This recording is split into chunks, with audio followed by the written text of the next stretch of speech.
नगर निगम, क्या आपको मालूम है कि इस बॉडी का काम क्या होता है?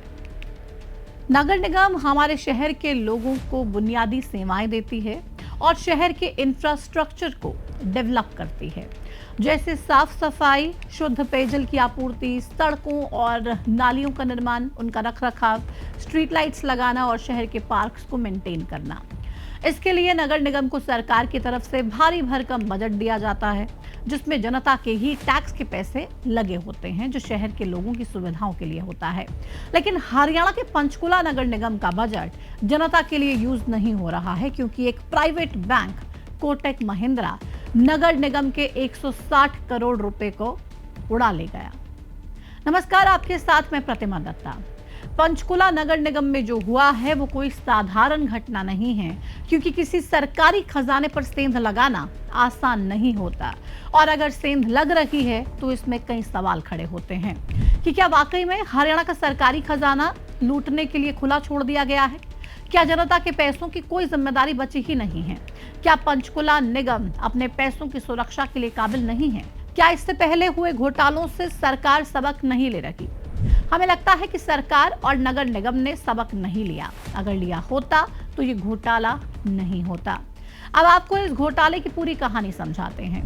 जांच एजेंसियों के अनुसार नगर निगम पंचकुला ने सेक्टर 11 स्थित कोटक महिंद्रा बैंक की ब्रांच में 16 एफडी करवाई, जिनकी कुल राशि लगभग 145 करोड़ रुपए और मैच्योरिटी वैल्यू करीब 158 करोड़ रुपए की थी।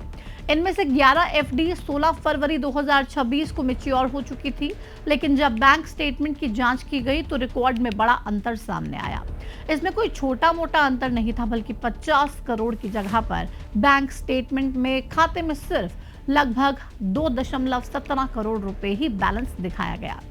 बाद में बैंक की ओर से बताया गया कि खाते में लगभग 12 करोड़ रुपए बैलेंस है और कोई भी लाइफ टर्म डिपॉजिट मौजूद नहीं है।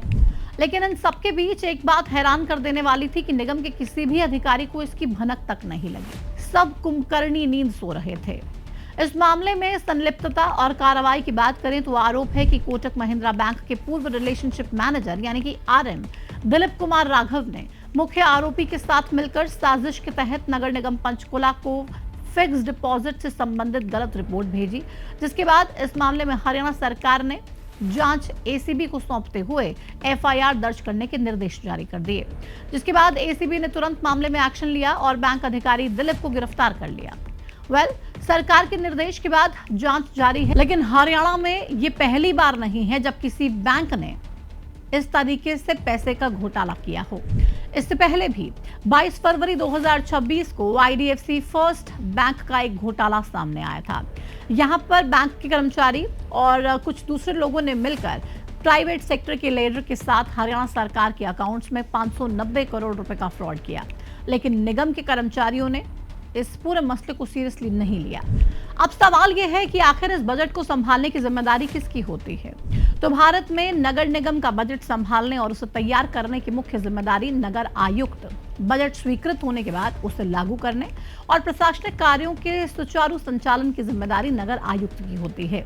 लेकिन 2015 बैच के आईआरपीएस अधिकारी विनय कुमार इस जिम्मेदारी को संभालने में शायद चूक गए।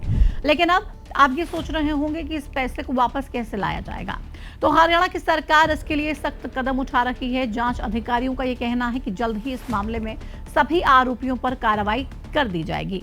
खैर, आप इस पूरे मामले को लेकर क्या सोचते हैं? क्या सरकार को नगर निगम के पैसों की सुरक्षा के लिए और सख्त और प्रभावी कदम उठाने की जरूरत है? क्या जिन अधिकारियों की लापरवाही से ये सब कुछ हुआ है उन पर कार्रवाई होनी चाहिए? कमेंट सेक्शन में अपनी राय जरूर दीजिए। फिलहाल इस वीडियो में इतना ही। नमस्कार।